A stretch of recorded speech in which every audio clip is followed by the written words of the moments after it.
Congratulations. You have been born. Statistically speaking, you are one of approximately 1 quadrillion human beings currently alive in the Imperium of Man, a galactic empire spanning 1,000,000 worlds, commanding the most powerful military force in the known universe, backed by the divine will of an immortal God-Emperor. You are also almost certainly completely irrelevant to all of that. This is your life as an Imperial citizen, and it is exactly as bad as it sounds. You were born in a Hive city, not a city the way you might imagine one. A Hive city is a structure so massive it punches the clouds. Population, anywhere from 5 billion to 400 billion people, stacked on top of each other across hundreds of levels of ferrocrete, industrial piping, and generational despair. You live in the lower levels. Most people do. Up in the spires, the noble houses enjoy natural light, fresh food, and the comfortable delusion that the Imperium is doing fine. Down where you are, the nearest visible sunlight is roughly 50 levels above your head. You have never seen it. Your parents never saw it either. At some point, your family simply stopped asking. Your hablock, the official term for your living quarters, is approximately the size of a large closet. It fits a cot, a small shrine to the Emperor, and the quiet understanding that this is all you will ever have. You share a bathroom with 37 other people. The water is recycled. Everything is recycled. You will eventually find out what your food is made of, and you will make the personal decision to stop asking questions. Your birth was registered on a form. That form was filed. That file was sent to the Administratum, the Imperium's galaxy-spanning bureaucratic apparatus, which employs more scribes than most factions have soldiers. Your birth record is now sitting in a planetary archive somewhere, waiting to be cross-referenced with 12 other forms that have not yet been filed, by a clerk who has not yet been born, to confirm that you officially exist. For the purposes of the Imperium, you do not officially exist yet. You are taxed anyway. If it were only the closet and the recycled water, you might eventually make peace with it. People do. They have been doing it for 10,000 years. The problem is that your living situation is not the worst part of your life. That would be everything else, at an appropriate age, determined entirely by what your Hive sector currently needs, not by anything related to you personally. You begin working.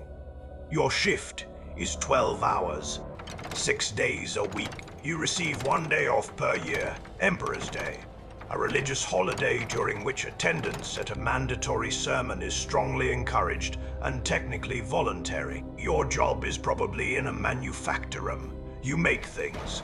Shell casings, maybe, or components for void ship engines you will never see, or 10,000 identical cogitator parts that are shipped off-world and lost in transit because a navigator had a bad warp jump, and the supply convoy arrived at the wrong system 18 months late. You do not know what you are making.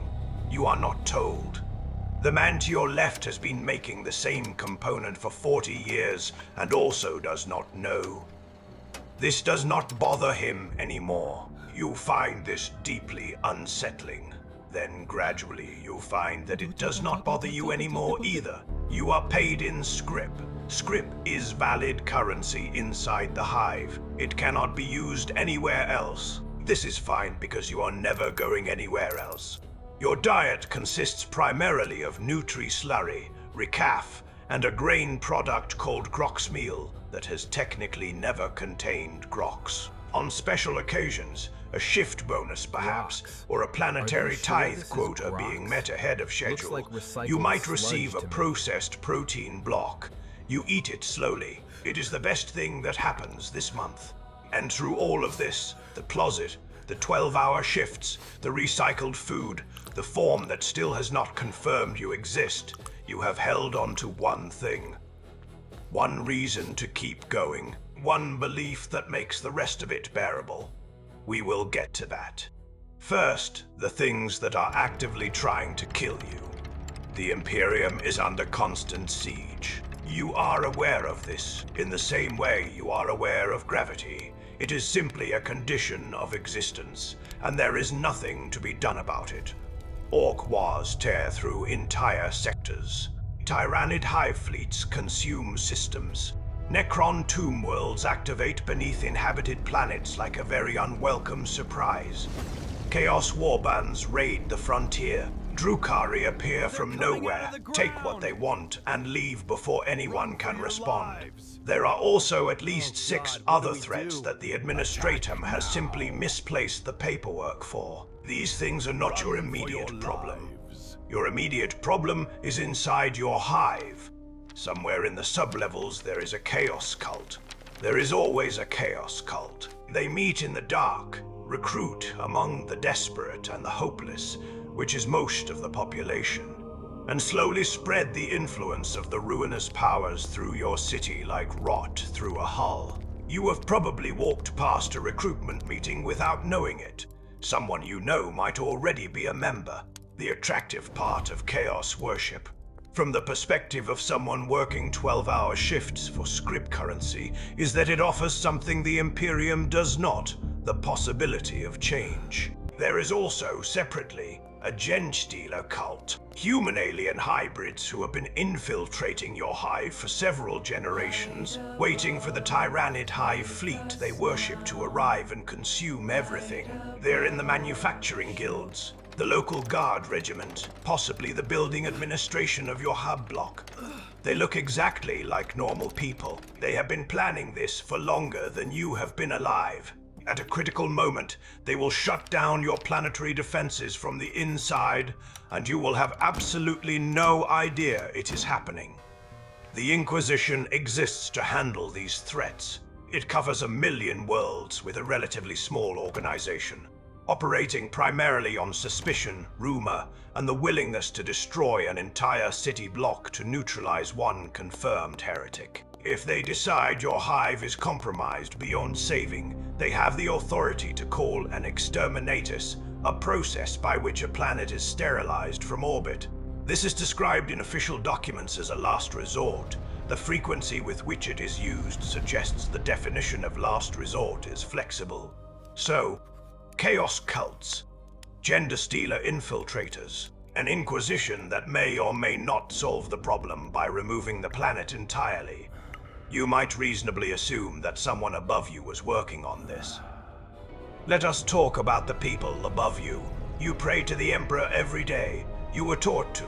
Everyone was. The Ecclesiarchy, the Imperium's official church, runs your hub block's shrine, the mandatory services, and a significant portion of planetary governance.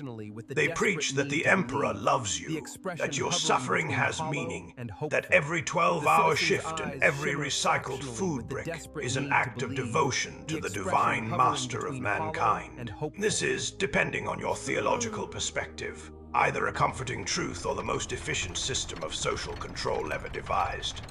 The Commissariat maintains military order. If you are conscripted into the Astra Militarum, which is a real possibility, because the Imperium requires bodies in quantities that cannot be politely described, a commissar will walk behind your regiment with a bolt pistol and the authority to shoot anyone showing insufficient commitment to forward momentum. This is considered a motivational tool. It works, in the sense that the soldiers do keep moving forward. Above all of this sit the High Lords of Terra, 12 individuals who govern the Imperium in the Emperor's name. They have access to every resource, every fleet, every military force in a million-world empire. They spend a significant portion of that power on each other. Political maneuvering, covert intelligence operations, the occasional assassination of a colleague. They have been doing this for 10,000 years. The Imperium keeps running not because the people at the top are managing it well.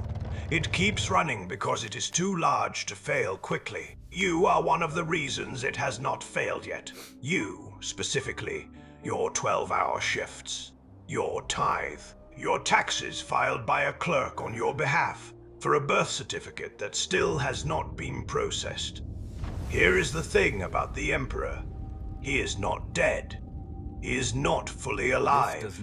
He sits on the golden throne on Holy Terra, a machine built 10,000 years ago, kept running through methods that even the Adeptus Mechanicus no longer fully understand. He powers the Astronomicon, the psychic lighthouse that makes faster-than-light travel possible across the Imperium. Without it, your million worlds go dark. Ships cannot navigate the warp. The Imperium stops functioning as a coherent entity within a generation. Every day, 150 Psykers are sacrificed to sustain him. Every day, the Golden Throne degrades slightly further. The repairs are temporary. The knowledge to fix it properly may no longer exist. The Mechanicus pray over it. They apply incense. They are not certain the prayers help, but they are also not certain they do not, and the consequences of being wrong are too large to risk finding out.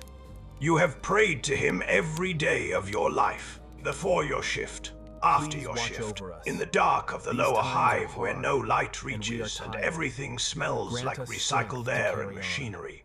You have directed your faith upward toward a figure you have never seen and will never see, and believe that it meant something. It is possible that it does. Some theologians believe the collective faith of 1 trillion humans sustains him in ways the Golden Throne alone cannot. That your prayer specifically, from your closet, in your hive, on your 1 day off per year, is part of what keeps the lights on across 1 million worlds. No one has confirmed this. No one can, but the alternative, that you worked 12-hour shifts your entire life, ate recycled food, lived in a closet, paid taxes to an empire that has not yet confirmed you exist, and prayed every day to a machine-supported corpse that receives your faith the way a star receives a single candle. The alternative is something most Imperial citizens choose not to finish thinking about. The Emperor protects. Probably that was your life as an Imperial citizen. Billions of them end exactly this way. Every single day across 1 million worlds each, fighting their own version of this same losing battle. Next video, your life as an Imperial Guardsman. You have just been conscripted. Your expected combat lifespan on a frontline engagement is currently measured in minutes. The Commissar behind you has ammunition for both directions. Subscribe. The Emperor requires it. Statistically, so does the algorithm.